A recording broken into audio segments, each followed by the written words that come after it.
प्रसंग है संयम से साधना की ओर।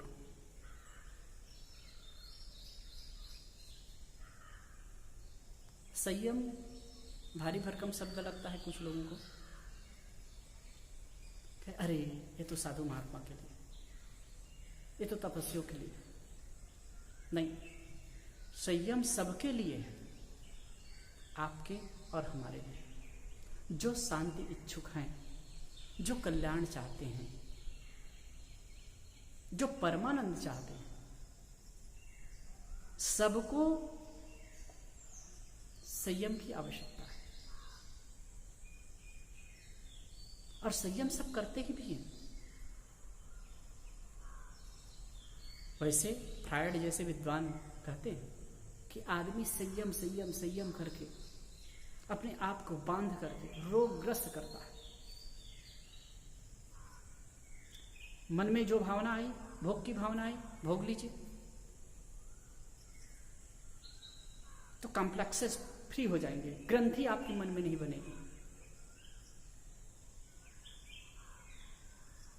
और अब जब आप अपने आप को रोकते हैं तो ग्रंथि बनती है। ये एक प्रकार का विचार है, लेकिन हर जगह संयम की आवश्यकता है साहब। लोग उदाहरण देते हैं, देखो अन्य प्राणी स्वच्छंद होकर के भोग भोगते हैं इसलिए स्वस्थ रहते हैं, सक्षम होकर के वो भी कहाँ भोग भोग पाते हैं साहब। भूख लगती है तो क्या अन्य प्राणियों को जैसे ऐसे घूमते रहते हैं, कुत्ता बिल्ली है और जानवर है, क्या वो सब एकदम पेट भर भोजन उनको जब चाहे वो मिल जाता है? जब चाहे वासना के भोग में पड़ते हैं तो वो भोग उनको पूरा हो जाता है। कभी कभी देखो कुत्ते लोगों को, एक आध मादा कुतिया है, उनके पीछे अनेक कुत्ते लगे रहते हैं। क्या सबको मन चाहे भोग मिल जाता है? क्या संयम नहीं करना पड़ता? हर जगह संयम की आवश्यकता है। संयम से सुख है। अगर संयम है तो भोग में भी आप सुखी हो सकते हैं, भोग को उचित रूप से भोग सकते हैं। अगर संयम नहीं है तो मिट्टी पलेद होने वाली है।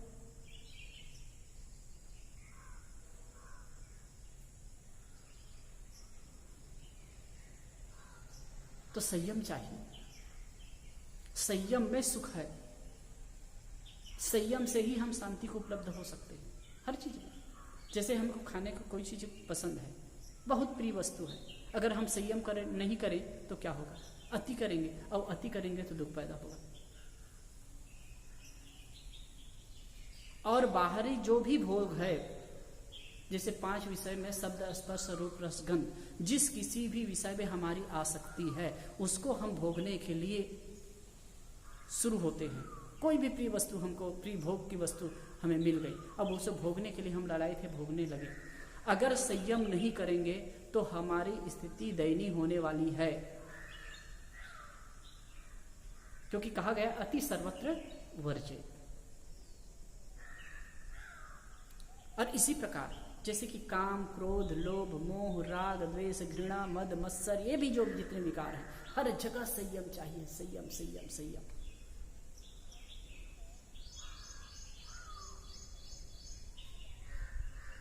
उपनिषद में एक बहुत बढ़िया सा मंत्र है, आहार शुद्धो सत्व शुद्धि, सत्व शुद्धो ध्रुवा स्मृति, स्मृति लंबे सर्व ग्रंथि नाम विप्र मोक्ष।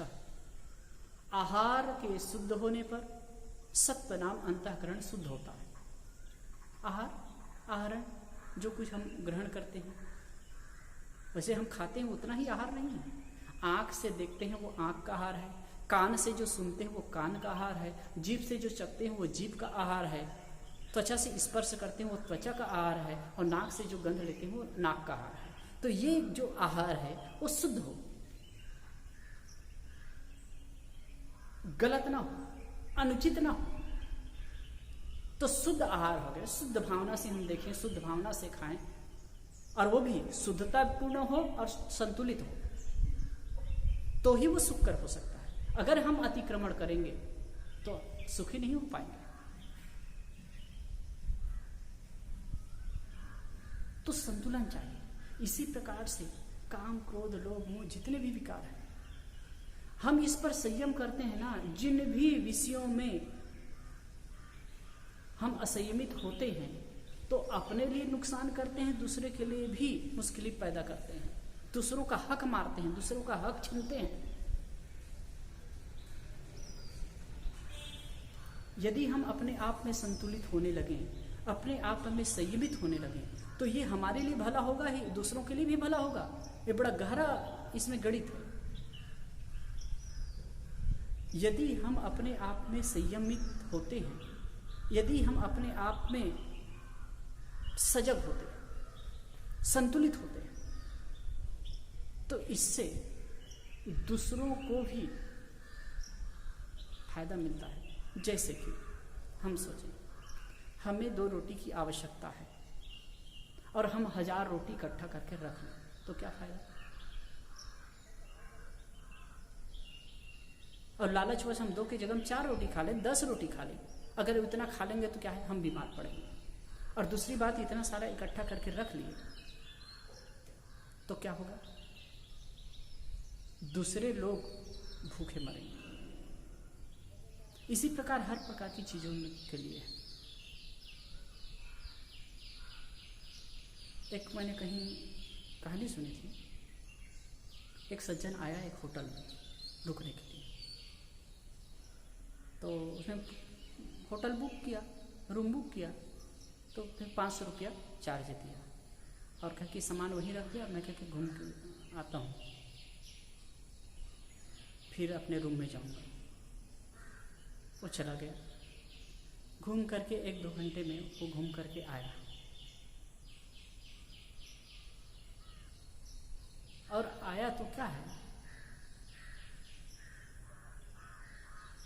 उसी समय एक बात होती है कि वो जो होटल वाला था वो किसी से 500 रुपये उधार लिया था, सब्जी वाले से सब्जी लाया था, तो 500 रुपया उसको देना था, वो 500 रुपये उनको दे दिया होटल वाले से वो 500 रुपया लिया था, तो वो 500 रुपये दे दिया। तो वो होटल वाले के पास में वो सब्जी वाले आ गए, तो उसको वो 500 रुपये दे दिया, सब उधार वाले तो उसको दे दिया। और संयोग से वो जो सब्जी वाले कभी इनका लागा रहा होगा, जो लाज वाले के पास, तो वो 500 रुपये लेकर के यहाँ आया और उसको दे दिया।